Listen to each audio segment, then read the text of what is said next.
Weeks had passed since Marcus's disappearance, but the old mansion remained as it was. No one spoke of his vanishing, as if the earth had swallowed him whole. Yet something strange was happening. Neighbors whispered about lights flickering in the house at night and strange sounds coming from within. But no one dared go near the place.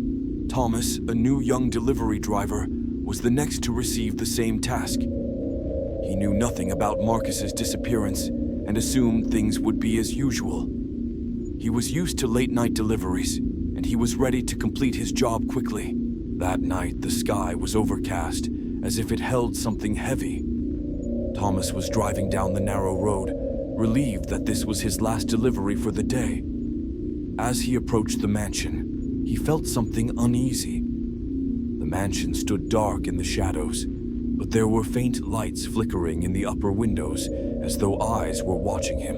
At first, Thomas tried to ignore the feeling and parked his car in the driveway. He stepped out with a large package in hand. This package was larger than usual, wrapped in transparent paper and tied with a black rope.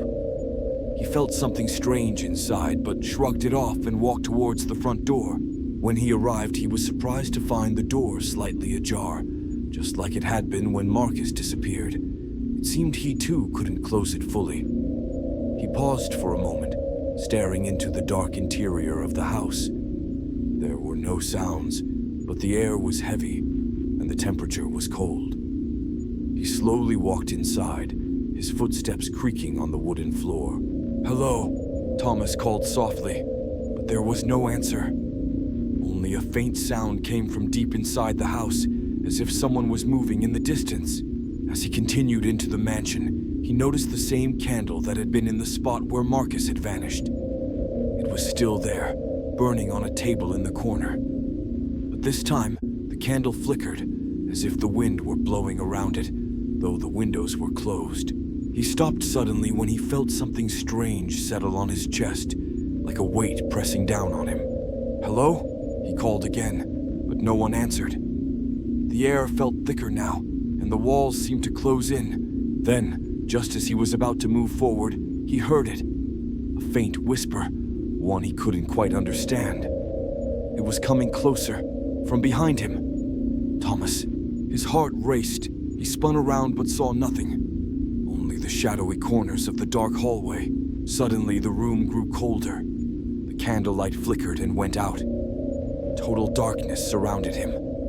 The whispering grew louder, echoing in his ears, until he could barely hear his own thoughts. From the shadows, a figure began to take shape. Tall, thin, with hollow eyes, it emerged slowly from the dark. Thomas froze, his body unable to move. It was as if his feet were glued to the floor. The figure came closer, its hollow eyes never leaving his. Thomas felt a cold breeze brush against his skin, and he knew then that there was no escape. The figure's mouth moved, but no sound came from it, just a breathless whisper that seemed to fill the room. Thomas wanted to run, but his body wouldn't obey. He was paralyzed, trapped in the mansion's grip. The whispers grew louder, and as he looked around, the walls seemed to pulse. The shadows stretched, swirling toward him, pulling him deeper into the darkness. Suddenly, the temperature plummeted, and Thomas could feel his breath condensing in the cold air. His eyes widened as the figure loomed closer, its eyes glowing faintly in the dark. "Thomas," the whisper echoed, and for the first time he understood it. It wasn't just calling him, it was claiming him. Before he could react, everything went completely silent. The figure was gone, but the weight on his chest remained. He was no longer alone. The last thing Thomas saw was the hollow eyes staring at him from the shadows. And then, nothing. The mansion was quiet again, as it always had been. The next morning, the mansion stood still, silent.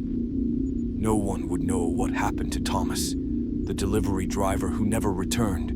But the package he had carried remained in the darkened hall, untouched. And just like before, no one would ever see it again.